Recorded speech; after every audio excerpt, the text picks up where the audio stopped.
हाँ जी, क्वेश्चंस कर रहे हैं।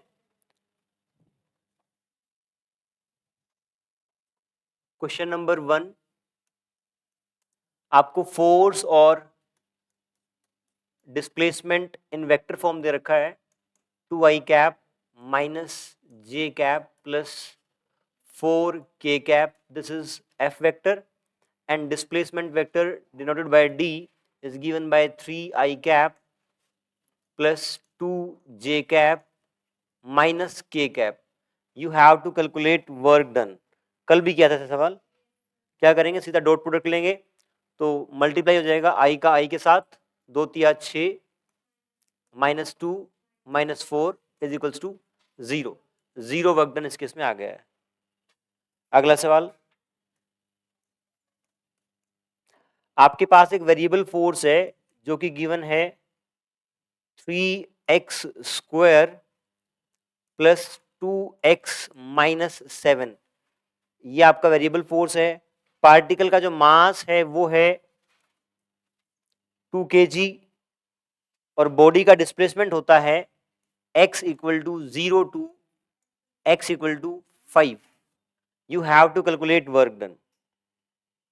वेरिएबल फोर्स है, वर्क डन कैसे निकलता है, इंटीग्रेशन से। तो आप इसको इंटीग्रेट करेंगे, dw will be equal to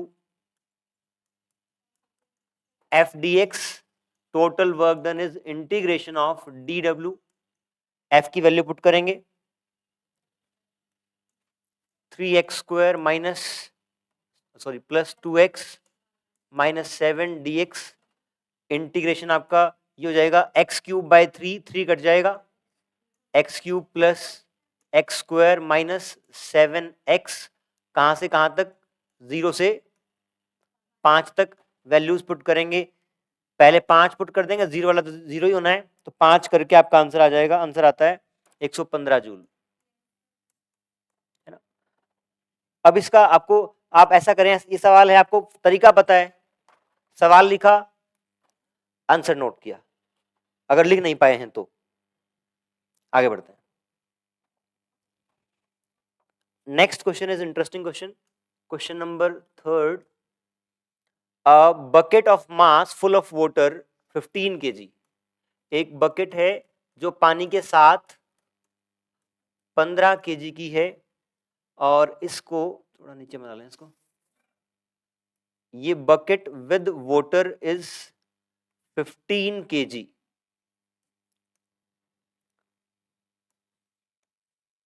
और इस बकेट से आप कुएं में से पानी निकाल रहे हैं जो कि 15 मीटर गहरा है। आप मान लें कि यहां तक की जो डेप्थ है वो 15 मीटर गहरा है, 15 किलो पानी है इसका, और इसके अंदर होल है। जैसे आप एक रस्सी से उसको ऊपर खींच रहे हैं बाल्टी को, तो बाल्टी के अंदर छेद है कहीं पे, और उसके कारण से ऊपर आते आते जब ये ऊपर आई बाल्टी यहां तक, तो उसके अंदर पानी रह गया 6 किलो निकल गया है, तो ये 9 kg रह गया है। आपको निकालना है work done in drawing the bucket of water out of the well will be. सवाल दोबारा बता देता हूं, जब 15 मीटर गहरे कुएं से आप 15 kg पानी की बाल्टी निकालना शुरू करते हैं, तो उसमें से पानी निकल रहा होता है लगातार, और ऊपर आते आते 9 किलो बचता है। तो इस दौरान आपको कितना वर्क डन करना पड़ेगा, ये आपको निकालना है। ऐसे केस में आप ध्यान रखेंगे कि आप बकेट को स्लोली निकालेंगे। स्लोली निकालने का मतलब है जितना फोर्स नीचे ग्रेविटी का लग रहा होगा उतना ही आप ऊपर लगा रहे होंगे, ठीक है। क्या वेरिएबल आपका जो फोर्स लगेगा, पहले ही बताएं, आपको निकालना है work done by external force. जो बाहर से फोर्स लगेगा क्या वो कांस्टेंट रहेगा या बदलेगा, क्योंकि बाल्टी बाद में हल्की हो रही है ना, तो अब आपको कम फोर्स लगाना पड़ेगा, तो वेरिएबल फोर्स है। Work done bye a variable force can be calculated either bye integration और बाय ग्राफ मेथड। तो इस केस में आप एफ एक्स ग्राफ बना लें। जब यहां पे 15 kg वाटर नीचे है, ऊपर कितना फोर्स लग रहा होगा, 150 न्यूटन, क्योंकि जितना वेट mg का लगेगा उतना ही हम जस्ट लगभग उतना ही ऊपर लगाएंगे to move it upward very slowly. ठीक है, तो स्टार्टिंग में आपका फोर्स हो गया 150 न्यूटन। इसके बाद जैसे जैसे बाल्टी ऊपर आ रही है, अब मैं ये मानूंगा कि पानी जो निकल रहा है वो यूनिफॉर्मली निकल रहा है। यूनिफॉर्मली का मतलब जैसे जैसे ये डिस्टेंस बढ़ेगा ऊपर की तरफ तो वो पानी लीनियरली घटेगा। तो मैं मानूंगा अगर पानी का मास लीनियरली घटेगा विद डिस्टेंस तो ये फोर्स भी लीनियरली घटेगी, और फाइनली जब यहां पहुंच जाएगी तो this force will become 90 Newton. कहां पे? जब x कितना हो जाएगा, x 15, ये 0 था, x 15 पे ये फोर्स इतना होगा, स्टार्टिंग में इतना था, और मान लेते हैं कि ये फोर्स आपका ग्रेजुअली घटा होगा। अब आपको निकालना है वर्क डन, तो आप इसके नीचे का एरिया निकाल लें। This area can be calculated by using formula of area of trapezium, half of sum of parallel sides। Parallel sides कौन सी हैं? ये साइड आपकी 150, ये side 90, 150 plus 90 into this distance 15, आपका आंसर आ जाएगा 1800 जूल। आराम से देख लें, थोड़ा मुश्किल सवाल है। जितना पानी के अंदर बकेट के अंदर पानी रह गया है, जितनी ग्रेविटी फोर्स लगा रही है उतना मैं लगाऊंगा टू मूव इट स्लोली, और स्लोली लगाते लगाते मेरा फोर्स वेरिएबल रहेगा, उसका मैंने ग्राफ प्लॉट कर लिया, एरिया निकाल लिया, वर्क डन आ गया।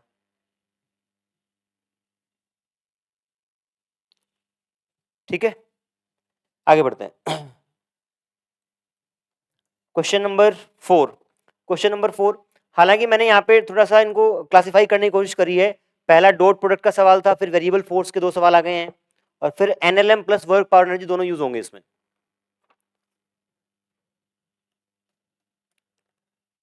आप भी ना जब सवाल करो तो ऐसे अगर क्लासिफाई कर पाओ तो आसान रहता है। एक चैप्टर में कितने टाइप के सवाल बनते हैं, अगर आपके पास क्लासिफिकेशन रिवीजन के टाइम बहुत मदद मिलेगी।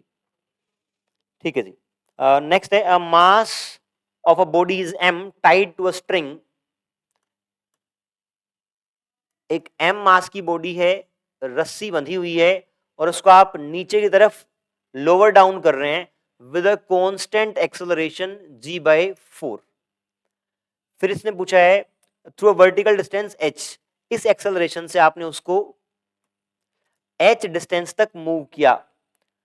वर्क डन बाय स्ट्रिंग पूछा है, वर्क डन बाय स्ट्रिंग कितना होगा इस जर्नी के दौरान। सबसे पहले क्या निकालना है? Work done bye string. जब ये नीचे आ रहा होगा ब्लॉक तो स्ट्रिंग का फोर्स किस साइड लगेगा? हमेशा ऊपर, अवे फ्रॉम बॉडी लगेगा। स्ट्रिंग का फोर्स ऊपर लगेगा, लेट्स से वो टेंशन टी मान लें या एफ मान लें। अब एक बात बताएं, अगर कोई बॉडी फ्री फॉल कर रही होती है तो उसकी एक्सेलरेशन जी होती है। अब जी से कम है, इसका मतलब डेफिनेटली कोई फोर्स ऊपर लग रहा था। एक फोर्स नीचे हमेशा एम जी तो लगेगा ही लगेगा, और एक ये एफ ऊपर लग रहा है। नेट फोर्स नीचे रहेगा क्योंकि एक्सेलरेशन नीचे है, तो net force downward is m g minus F equal to m g by 4। ये एफ वहां जाएगा और ये हो जाएगा 3/4 एम जी। ये आपका फोर्स आ गया है किसका? जो रस्सी लगा रही होगी। यहां तक हमने वर्क पावर एनर्जी का कोई कॉन्सेप्ट यूज नहीं किया है, एनएलएम लगा के यहाँ पे फोर्स की वैल्यू निकाली है। अब देखें, ये फोर्स ऊपर है और डिस्प्लेसमेंट नीचे है। क्या रस्सी का फोर्स वैसे कांस्टेंट है? कांस्टेंट फोर्स है, और डिस्प्लेसमेंट आपका नीचे हो रहा है। अगर कांस्टेंट फोर्स है तो आप सिंपली फोर्स इनटू डिस्प्लेसमेंट कर सकते हैं, लेकिन एक ध्यान रखेंगे कि फोर्स ऊपर है, डिस्प्लेसमेंट नेगेटिव है, दोनों के भी अपोजिट है, तो एंगल 180 हो गया। F S cos 180, cos 180 is -1। तो जब भी फोर्स डिस्प्लेसमेंट के अपोजिट लगेगा तो work done will be negative -3/4 m g h. ये आपका वर्क डन आ गया।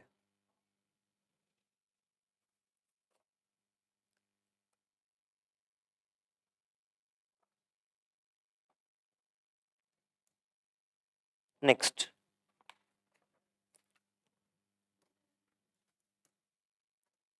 नेक्स्ट आपका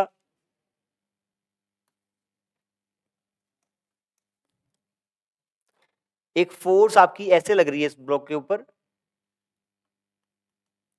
ये एंगल थीटा है, let's say F force is acting on this, और ये जो सरफेस है ये स्मूथ नहीं है, इसके अंदर फ्रिक्शन है, and coefficient of friction is let mu, ठीक है। और इस पार्टिकल ने इस फोर्स के लगने से एस डिस्प्लेसमेंट इस डायरेक्शन में किया है।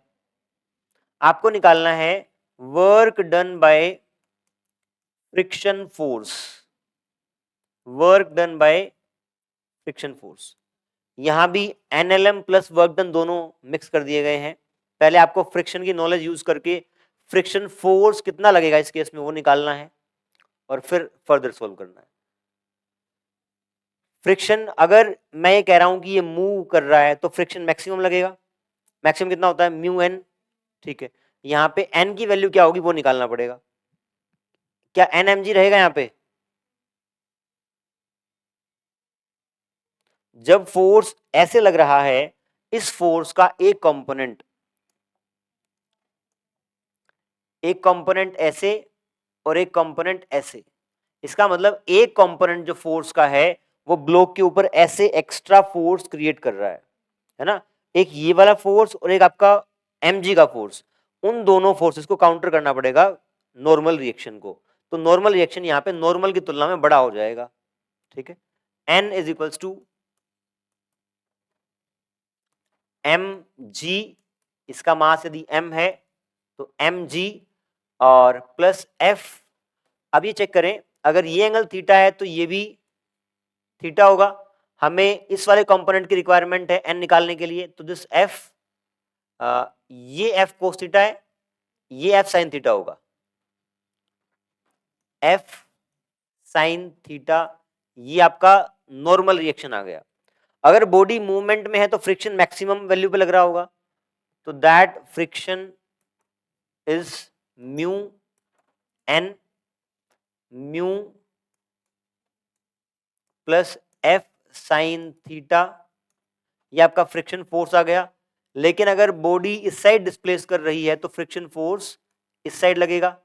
फ्रिक्शन फोर्स इस साइड है, डिस्प्लेसमेंट इस साइड है, वर्क डन आपका नेगेटिव होगा। तो माइनस एफ इंटू डिस्प्लेसमेंट आप कर देंगे, ये आपको दे ही रखा है, minus mu m g plus F sine theta into S.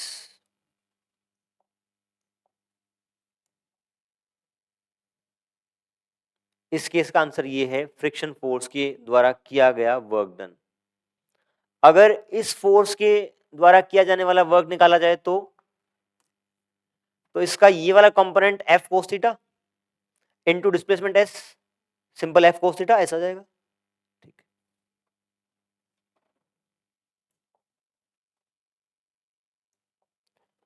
अगला सवाल आपका ग्राफ का है। एफ एक्स ग्राफ दे रखा है, पहले ये ऐसे है, फिर ग्राफ ऐसे है आपका।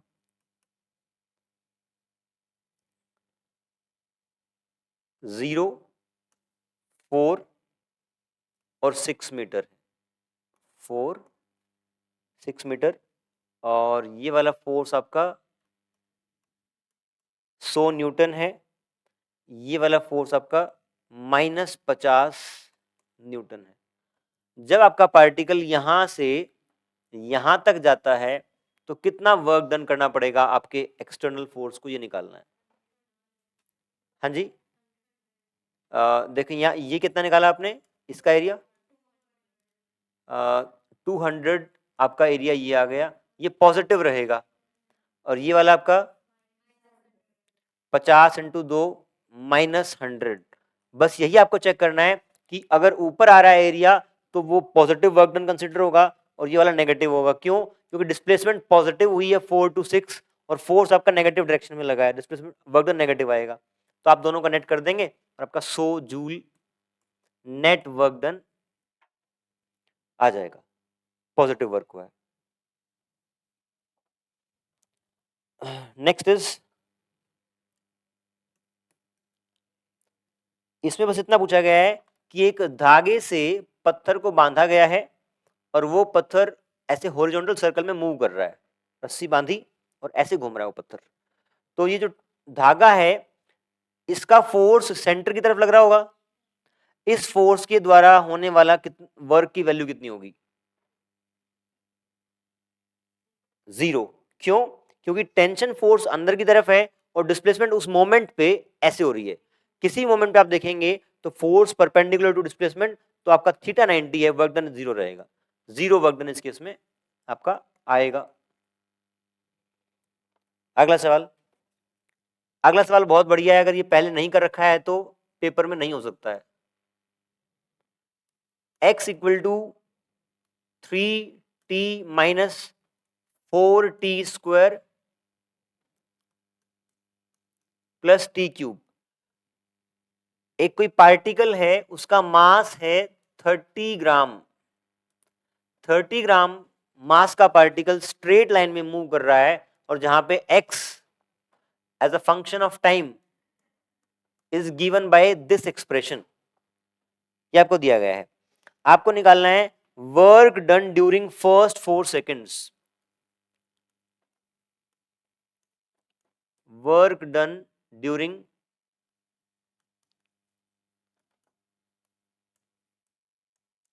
First 4 seconds.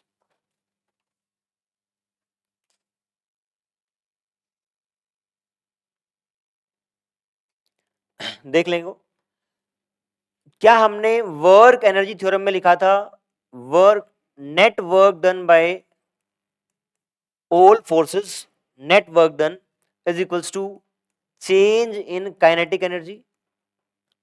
जितना नेट वर्क डन होगा उतना ही आपका काइनेटिक एनर्जी में चेंज आएगा। यहां पे अगर x गिवन है तो क्या मैं v निकाल सकता हूं? x गिवन है as a function of time, तो v निकाल सकता हूं डिफरेंशिएट करके, dx बाय dt ये आ जाएगा 3 minus 8t plus 3t square.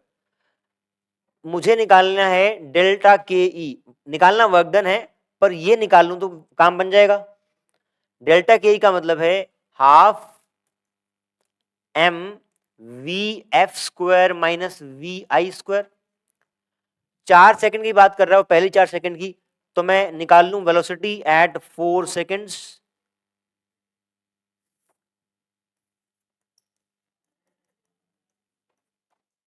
चार सेकंड पे निकालनी, आप वैल्यू पुट कर दें, 3 माइनस 32, और ये आपका हो गया 4 चौक 16 48। पता है कितना आया? 19 आया आई थिंक।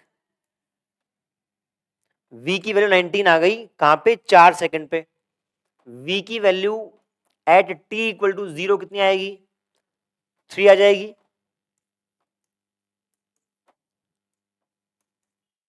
आपको निकालना है change in kinetic energy. Half mass है 30 gram divide by 1000, v f square 19 का स्क्वायर माइनस 3 का स्क्वायर। हमें निकालना वर्क डन था। अगर यहां पे ऐसे करते, आप देखो ऐसा भी सोच सकते थे कि पहले मैं फोर्स निकाल लूं, कैसे? dx बाई dt किया, उसको फिर a बनाया, m इंटू ए कर दिया, आपका फोर्स बन गया, है ना। उस तरीके से आप प्रोसीड कर सकते हैं, बट वो बहुत लंबा होता। ये बहुत एकदम सिंपल और शॉर्ट तरीका है इस टाइप के सवाल को करने का। बढ़िया सवाल है ये, ठीक है। इसका आंसर मैं बता देता हूं, 5.28 जूल।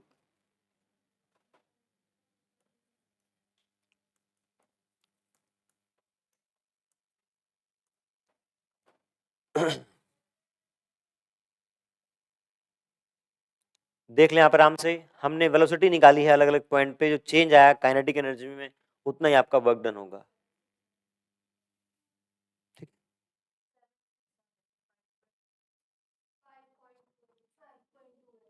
आ रहा है? ठीक है।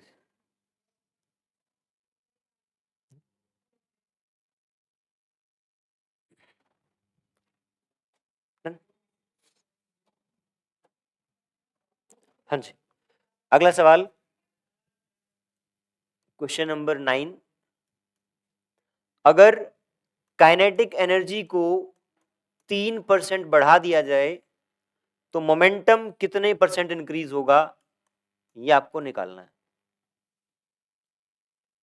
इसके लिए आपको काइनेटिक एनर्जी और मोमेंटम के बीच का रिलेशन पता होना चाहिए। Kinetic energy is p² / 2m। यहां पे आप देखें काइनेटिक एनर्जी 3% बढ़ने का मतलब है हमें मोमेंटम निकालना है, तो आप सिंपल पहले p = √2m के कर सकते हैं। √2m तो कांस्टेंट ही रहेगा। अब देखें अगर k 3% बढ़ गया है तो आप बोलेंगे 1 + 3/100 ऑफ k हो गया है, या फिर आप बोलें k डैश जो नई काइनेटिक एनर्जी है वो पहले के मुकाबले 3% बढ़ गई है, तो आप देखेंगे ये है k + 3% ऑफ k, ये नई काइनेटिक एनर्जी आ गई। अगर नया मोमेंटम निकालना है तो यहाँ पे नई काइनेटिक एनर्जी पुट करनी पड़ेगी, p dash = 2m k dash √2m बाहर निकाल लिया और k डैश में लिखा 1 + 3/100 इंटू k, जो k था उसको अलग से √k कर लिया और यहां पे पावर हाफ लगा दी। देख लें आराम से, बस k डैश की जगह मैंने k की वैल्यू पुट करी है। अब ये k को यहां ले आओ, ये आपका 2m k बन गया और ये 1 + 3/100 रेज़्ड टू पावर हाफ। अब यहां पे आप लगा सकते हैं बाइनोमियल अप्रोक्सीमेशन। कैसे? ये नंबर 1 से बहुत छोटा है। कब तक छोटा होता है? जब तक आपकी कोई चीज 5% तक हो तब तक वो छोटी उससे मान ली जाती है। यहाँ पे 3% ही है, तो ये टर्म छोटा है तो you can apply binomial approximation. उसमें क्या होता है, ये पावर यहाँ पे आके मल्टीप्लाई हो जाएगी और √2m के इज p जो पहले था आपका, तो यहां आप लगाएंगे ये p डैश, इसको आप हटा दें, p dash is p 1 + 3/2 of 100, मतलब मल्टीप्लाई में है। तो 3/2 को मैंने लिख दिया 1.5, 1 + 1.5 अपॉन 100 इंटू p। आप शुरुआत वाला एक्सप्रेशन देखें, ये वाला 3% बढ़ने को अगर ऐसे लिखते हैं तो इसका मतलब यहाँ पे 1.5% बढ़ा है, मोमेंटम 1.5% बढ़ा आपका।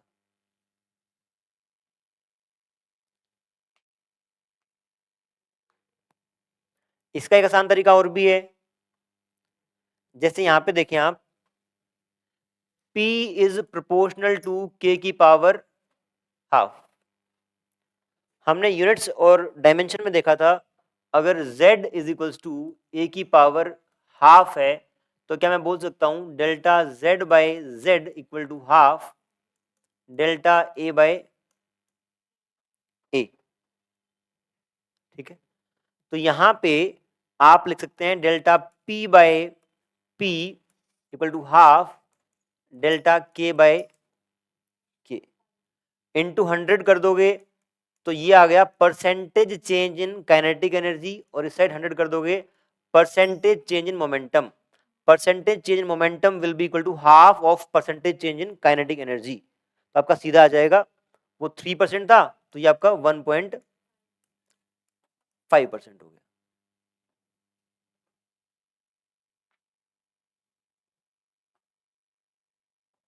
डन।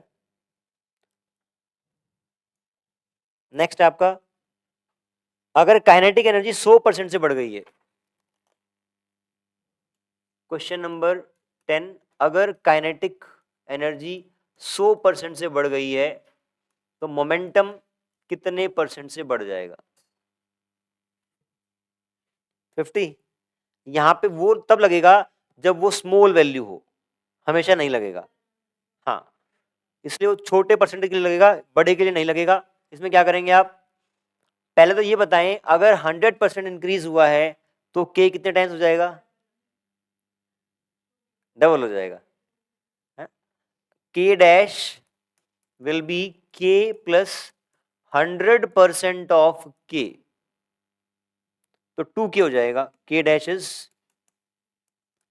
2k। नया मोमेंटम देखेंगे तो P dash will be equal to, पहले P की बात कर लेते हैं। P is under root 2m के होता है, P डैश इज 2m के डैश। अब के डैश को आपको लिखना है 2k, तो ये आ गया आपका 2m के और साथ में √2 बाहर लिख लिया। के डैश की जगह आपने क्या लिखा, 2k, और उस 2 को आपने √2 के फॉर्म में बाहर लिख लिया। अंडर रूट 2km की इज नथिंग बट p, तो p dash can be written as √2p।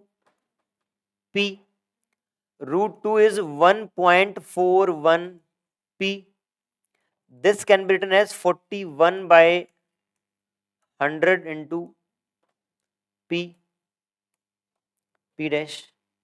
तो यहां पे आपका परसेंटेज इंक्रीज हो गया 41%। ठीक है,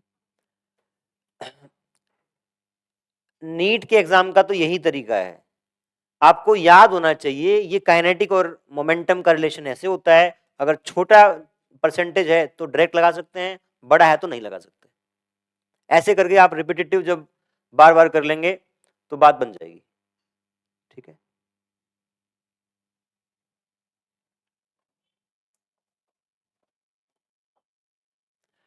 इसके लिए एक सीरीज लेके आ रहे हैं अपन, जिसमें 1000 क्वेश्चन छांटेंगे। हालांकि वो इसमें हम कवर कर रहे हैं ज्यादातर, तो प्रमोशन कर रहे हैं, प्रमोशन तो करना ही चाहिए। वो 1 जनवरी से 1 जैन से शुरू करेंगे और 3 महीने चलाएंगे उसको, जनवरी फरवरी मार्च, है ना। आपके बोर्ड भी उस टाइम रहेंगे। 1000 सवाल छांटे हैं 11th 12th के मिला के। अगर वो 1000 सवाल आपने कर लिए तो 95% चांसेस हैं कि, देखो नीट में ज्यादा हेरफेर नहीं होता सवालों में, कॉन्सेप्ट वही होते हैं। अगर वो 1000 सवाल याद नहीं करने हैं, याद करोगे तो वैसा सवाल दोबारा नहीं होगा। अगर वो समझ में आ गए 1000 सवाल, तो फिर मुझे लगता है कि 95% केसेस जो आपके सवाल आएंगे वो वैसे ही होंगे घूम फिर के। ठीक है जी,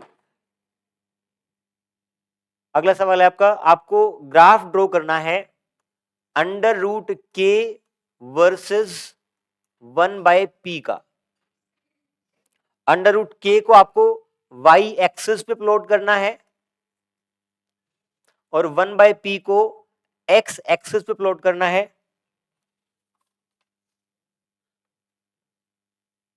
बताएं क्या, एक बार लगाएं दिमाग, कैसा ग्राफ बनेगा, अंडर रूट काइनेटिक एनर्जी और 1/p का।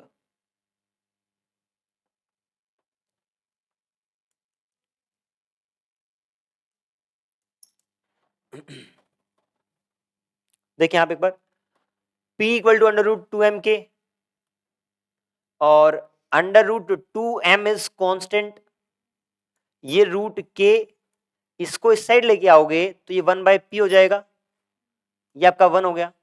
इसको इस साइड ले आओ, 1/√2m और रूट के इंटू 1/p, ये कांस्टेंट है। Root K is on y axis and this is on x axis, तो x into y equal to constant. Equation बन गई ये। जब भी x इंटू वाई कॉन्स्टेंट का ग्राफ बनाओगे तो कैसा बनेगा, हाँ जी, रेक्टेंगुलर हाइपरबोला, और ऐसे वो डिक्रीज करेगा एक तरीके से। ये तो हमने यहाँ पे बनाई रखा है, ऐसा ग्राफ बनेगा। ठीक है, जो अभी हम चैप्टर कर रहे हैं थर्मोडायनेमिक्स, उसमें PV graph, PV equal to constant, ऐसा ही बना था।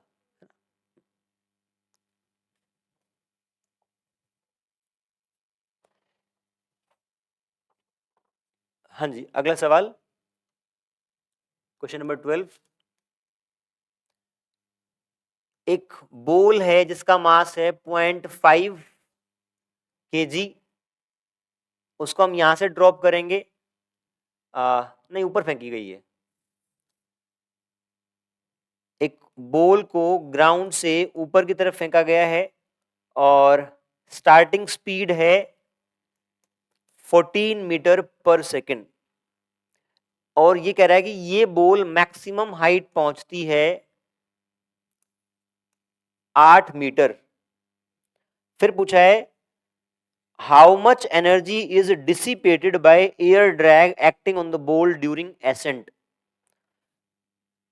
ऊपर जाते वक्त हवा का जो ड्रैग फोर्स है उसके कारण से कितनी एनर्जी लॉस होगी। पहली बात तो ये बताएं, क्या हवा के ड्रैग फोर्स से एनर्जी लॉस होगी? किस फॉर्म में? अगर जनरली जनरली हम काइनेमेटिक्स के सवाल में एयर फ्रिक्शन को कंसिडर नहीं करते हैं, तो ये आपकी जितनी यहाँ पे काइनेटिक एनर्जी है वही पोटेंशियल में कन्वर्ट होती है ना, ऊपर तक जाती है। अगर एयर ड्रैग कंसिडर कर लें तो जहां जो हाइट आपने कैलकुलेट करी है ऊपर जाने के लिए, क्या उतनी में जाएगा, नीचे तक रुक जाएगा? यहाँ पे आप ढूंढ भी सकते हैं। कैसे? आप देखें, अगर 14 मीटर पर सेकंड से फेंकी है बॉल और एयर ड्रैग कंसिडर न करें, तो चेक करें कि कितनी हाइट तक जाएगी। लगाएं फॉर्मूला काइनेमेटिक्स का।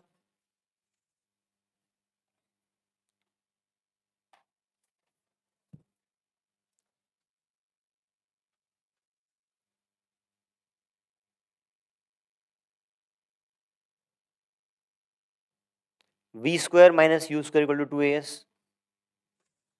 √2gh आएगा सीधा।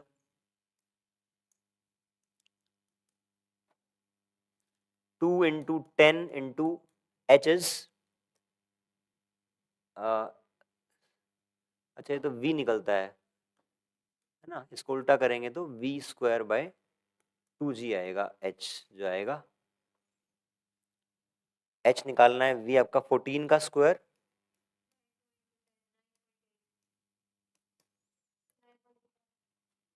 9.8 आ रहा है, स्क्वायर कितना होता है इसका? 196, तो 9.8 आ रहा है आपका, ठीक है।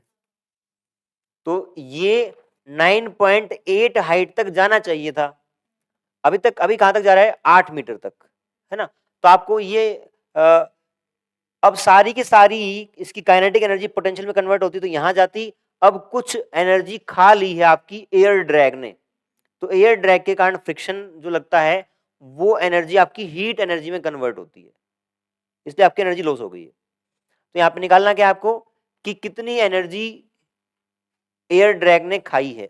सवाल रिपीट कर देता हूं, एक बॉल को 14 मीटर पर सेकंड से ऊपर की तरफ फेंका गया है और मैक्सिमम हाइट वो 8 मीटर तक जाता है। आपको निकालना है how much energy is dissipated by air drag acting on the ball during ascent. ठीक है,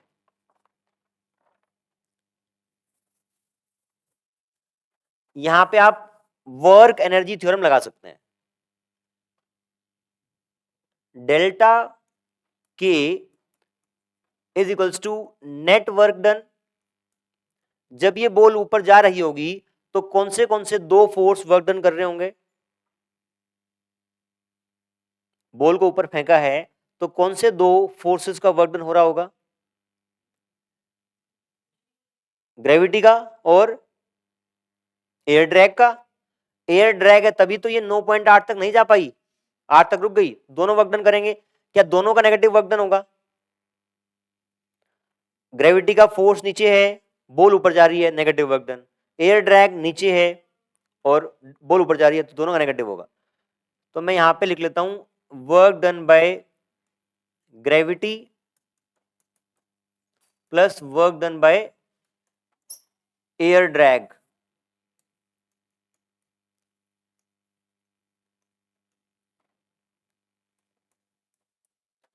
इनिशियल काइनेटिक एनर्जी इससे निकालेंगे, फाइनल आपकी 0 है, तो 0 माइनस हाफ, मास कितना है? हाफ के जी, वी स्क्वायर आपकी 14 का square, work done by gravity will be equal to minus mgh, हाँ के ना, फोर्स आपका mg रहेगा और आपकी हाइट 8 रहेगी, mg मास है 1/2, g 10 ले लेते हैं और h आपका 8 है ही। बच जाएगा आपका work done bye air drag. जो एयर ड्रैग ने वर्क किया उतनी ही आपकी एनर्जी वो लूज कर देगा particle. Air drag is a non conservative force जिसके कारण से आपकी एनर्जी लॉस होती है। इस वाले वर्क डन के कारण आपकी एनर्जी लॉस नहीं हुई है, पोटेंशियल में वो कन्वर्ट हो रही है ना। नोट कर लें इसको। इसको सोल्व करेंगे, यहाँ पॉजिटिव, इसको पॉजिटिव साइड ले आएंगे तो एयर ड्रैग का जो वर्क डन है वो निकल के आ जाएगा। आंसर हमारे पास अवेलेबल है 9.8 जूल।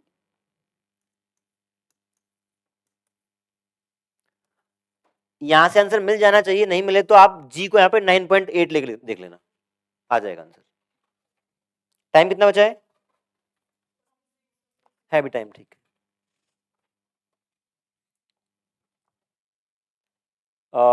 नेक्स्ट सवाल, क्वेश्चन नंबर 13। सवाल कम कर पाए हम।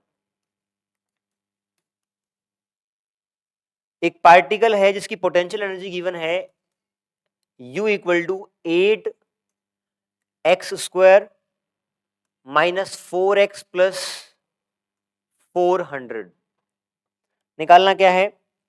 निकालना है its state of stable equilibrium will be at what value of x। किस वैल्यू ऑफ x पर स्टेबल इक्विलिब्रियम आएगा। इक्विलिब्रियम का मतलब होता है कि force, net force acting on particle is 0। ठीक है, ध्यान दें कल हमने एक फॉर्मूला लिखा था Fc is equals to minus du/dx। पहली बात, ये एक्सप्रेशन किस चीज का है? पोटेंशियल एनर्जी का। अगर पोटेंशियल एनर्जी की बात कर रहे हैं तो इसका मतलब कंजर्वेटिव फोर्स है, अदरवाइज कंजर्वेटिव फोर्स की बात ही नहीं हो सकती, है ना। अदरवाइज पोटेंशियल एनर्जी की बात ही नहीं हो सकती।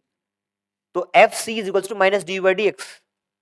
अगर इक्विलिब्रियम है तो फोर्स को जीरो ना पड़ेगा, अगर फोर्स जीरो है तो du/dx इज 0। इक्विलिब्रियम पे du/dx आपका 0 होगा।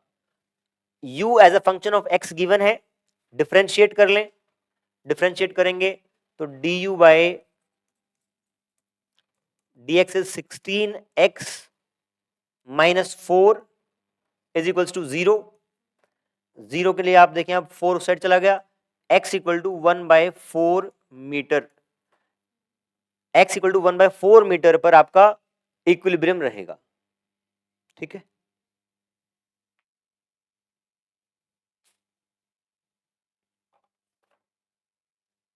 नेक्स्ट है आपका if potential energy between two molecules, if potential energy between two molecules is given by U equal to A r की पावर 12 माइनस B r की power 6। ये दो मॉलिक्यूल्स के बीच की पोटेंशियल एनर्जी है। हमने ऐसी पोटेंशियल एनर्जी कोई पढ़ी नहीं है, हमें तीन ही पढ़ी है। कौन सी? ग्रेविटेशन, इलेक्ट्रोस्टैटिक और स्प्रिंग फोर्स। स्प्रिंग फोर्स का डेरिवेशन शायद कल रह गया था, वो भी सवाल आएंगे तो हम कर लेंगे। ठीक है, तो इस तरह की नहीं पढ़ रखी है, बट ये सवाल में दे दिए तो मान लेते हैं कि एक और कोई प्रकार का फोर्स रहा होगा, वो भी कंजर्वेटिव रहा होगा, उसकी करस्पॉन्डिंग ये पोटेंशियल एनर्जी है दो पार्टिकल्स के बीच का इंटरेक्शन के कारण। ठीक है, इसने पूछा है then at equilibrium position potential energy will be dash. Equilibrium position पर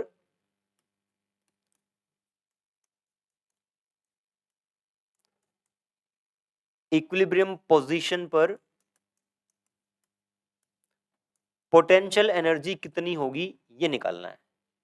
सबसे पहले तो निकालेंगे कि इक्विलिब्रियम पोजीशन ही कौन सी है। कैसे? du/dx को जीरो करके वो निकाल ली, तो उस जो भी आपकी पोजीशन आई उसको वापस यहां पुट कर देंगे और u आ जाएगी।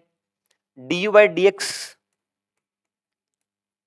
को 0 करो, इसको आप ऐसे लिख सकते हो a r की पावर -12 माइनस b r की power -6, differentiating it -12 a r की पावर -13 माइनस b r की पावर माइनस, ये उस साइड वो भी आएगा +6b r की पावर -7 इज इक्वल्स टू 0। अब इस एक्सप्रेशन में आप एक तो 6 कॉमन निकाल सकते हैं, 6 बाहर आ जाएगा, r की पावर -7 भी बाहर आ सकता है, तो यहां देखें ये -2a r की पावर -6 और 6 कॉमन आ गया, b दैट्स इट, है ना, इक्वल टू 0। अगर इस टर्म को 0 होना है, ये टर्म में 1/r की पावर 7 लिख रहा हूं, तो ये टर्म 0 है नहीं, तो इस टर्म को 0 होना पड़ेगा। अगर इस टर्म को 0 होना पड़ेगा तो ये हो गया 2a नीचे r की power 6 minus plus b is equals to 0। अब b is equals to 2a by r की पावर 6, इस 2a को नीचे ले आओ, 1/r की power 6 is b by 2a। यहां से चाहे तो आप r की वैल्यू एग्जैक्ट निकाल सकते हैं, बट निकालने की जरूरत नहीं है। क्यों? क्योंकि आपको फाइनल निकालना क्या है, पोटेंशियल एनर्जी। अगर वो पूछता पोजीशन सिर्फ, तो यहां पे आप इसको उल्टा करके और दोनों साइड 1 की पावर 6 कर देते तो आंसर आ जाता। अब निकालनी है पोटेंशियल एनर्जी, और पोटेंशियल एनर्जी में r की पावर 6 डायरेक्ट यूज होनी है, तो हम यहाँ पे r नहीं निकाल रहे हैं अकेला, तो ये डायरेक्ट वैल्यू पुट करेंगे। पोटेंशियल एनर्जी यहां लिख रहा हूं मैं, U will be equal to a r की पावर 1/r की पावर 12 है, तो क्या ये वाली टर्म जो a के अलावा बची है यहाँ पे, ये इसका स्क्वायर होगी, तो it will be b square by 4a square, साथ में माइनस साइन b, और r की power 6 is b by 2a। एक a कट गया और यहां पे तो है ही नहीं, b square by 4a minus b square bye 2a, ये आपका है 4a 1/4 minus b square by 4a। I think this is your answer.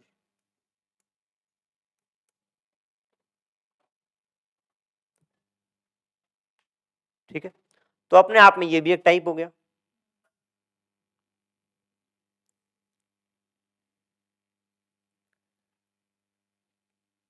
जो मैंने क्लासिफिकेशन कर रखा है इस चैप्टर का बहुत बढ़िया हो रखा है, और जो पहला चैप्टर था आपका वो भी बहुत बढ़िया हुआ है।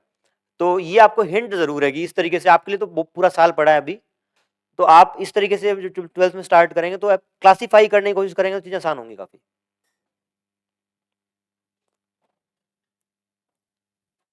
आगे बढ़ते हैं, अगला सवाल, a uniform chain of length L, एक यूनिफॉर्म चेन है जिसकी लेंथ L और मास m है, और lying on a smooth table having 2/3 of its length hanging down। इसका मतलब ऐसे एक इसको चेन मान लेते हैं, और ये चेन का L/3 पार्ट टेबल पे है और 2L/3 पार्ट नीचे है और स्मूथ है। तो ये बोल रहा है work done to pull the hanging part on the table. आपको कितना वर्क डन करना पड़ेगा इसको पुल करके पूरे के पूरे को यहां लाने के लिए। तो क्या मैं ये बोल सकता हूं, एक हमारा फॉर्मूला और था, work done by F external is equals to change in potential energy. यहां पे हैंग कर रही है और मैं इसको ऊपर ले आऊं पूरा का पूरा, तो अगर इस चेन की पोटेंशियल एनर्जी में बदलाव आ रहा है, उतना ही मुझे वर्क डन करना पड़ेगा। आप बताएं, चेन अगर ऊपर आ जाएगी तो क्या पोटेंशियल एनर्जी बढ़ जाएगी? बढ़ जाएगी। जब भी आप किसी चीज को ऊपर लेके जाएंगे हाइट पे, तो उसका पोटेंशियल एनर्जी बढ़ जाएगी। अब क्या करेंगे, हम यहाँ पे सेंटर ऑफ मास का एक कॉन्सेप्ट यूज करेंगे। देखो, जब इसको आप खींचोगे तो ये वाला पार्ट तो यहां की बजाय यहां आया, उसकी हाइट नहीं बढ़ी है ना? इस पार्ट की पोटेंशियल एनर्जी उतनी है। अब ये जो पार्ट है हैंगिंग, इसके सेंटर पर मान लेते हैं कि सारा का सारा मास कंसंट्रेटेड था। मास कितना रहा होगा? अगर लेंथ 12/3 है तो ये मास भी आपका 2m/3 ही रहेगा। और जब ये पूरी की पूरी टेबल पे आ जाएगी तो ये वाला मास कितनी हाइट ऊपर चला गया? इस हाइट का भी आधा, L/3। तो आपकी potential energy will B mgh। Potential energy बढ़ जाएगी mgh।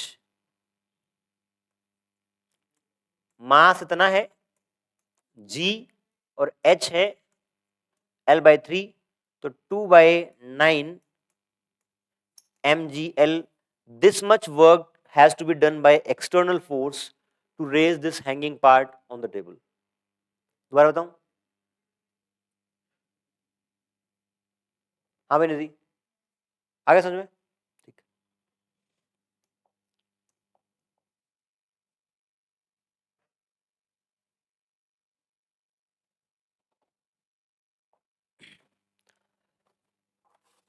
इसके बाद आपके पास सवाल हैं स्प्रिंग के।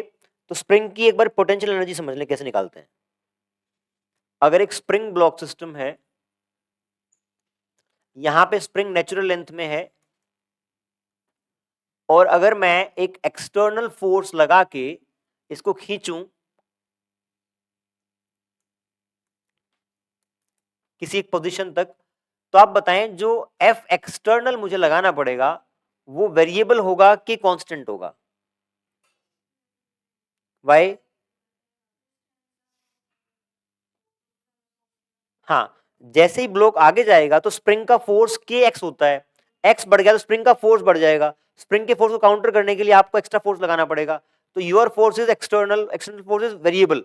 और वेरिएबल फोर्स जब भी निकालते हैं, या तो आप उस जर्नी को टुकड़ों में तोड़ के इंटीग्रेट कर लो या एरिया अंडर कर्व निकाल लो। तो यहाँ पे हम मान लेते हैं कि लेट से ये इस पोजीशन से अभी x डिस्टेंस पे था, और फर्दर dx इसको आगे मूव करूं, तो इस छोटी सी लेंथ में आपका फोर्स बहुत बड़ा नहीं बदलेगा। तो आप सिंपली dw लिख लेंगे। dw is f dx। इस लेंथ पर जब ये x एक्सटेंड हो चुका है, स्प्रिंग फोर्स पीछे की x होगा, f एक्सटर्नल भी आपको उसके कम से कम बराबर तो लगाना ही पड़ेगा, क्योंकि हम इस केस में भी उसको स्लोली मूव कर रहे हैं। तो F एक्सटर्नल को हमेशा उतना रखेंगे जितना कि पीछे फोर्स स्प्रिंग लगा रहा है। ठीक है, तो इस F को मैं लिख सकता हूं kx। ये इस पार्टिकल, इस बॉक्स को यहां से यहां जाने तक, मतलब यहां से यहां गया है, उसके लिए किया जाने वाला वर्क है बाय एक्सटर्नल फोर्स। अब अगर आपको टोटल निकालना है तो आप इंटीग्रेट कर दें kx dx फ्रॉम 0 टू, पहले 0 था, सम जनरल x, तो ये आपका आ जाएगा हाफ kx²। जितना बाहर के फोर्स को इस ब्लॉक को x डिस्टेंस खींचने में वर्क डन करना पड़ा, उतनी ही आपकी पोटेंशियल एनर्जी स्टोर हो जाएगी। ठीक है, तो potential energy of spring is half kx²। इसके ऊपर बेस्ड आपके अगले 2 सवाल। इतना ही करें, कल बढ़ाते हैं आगे।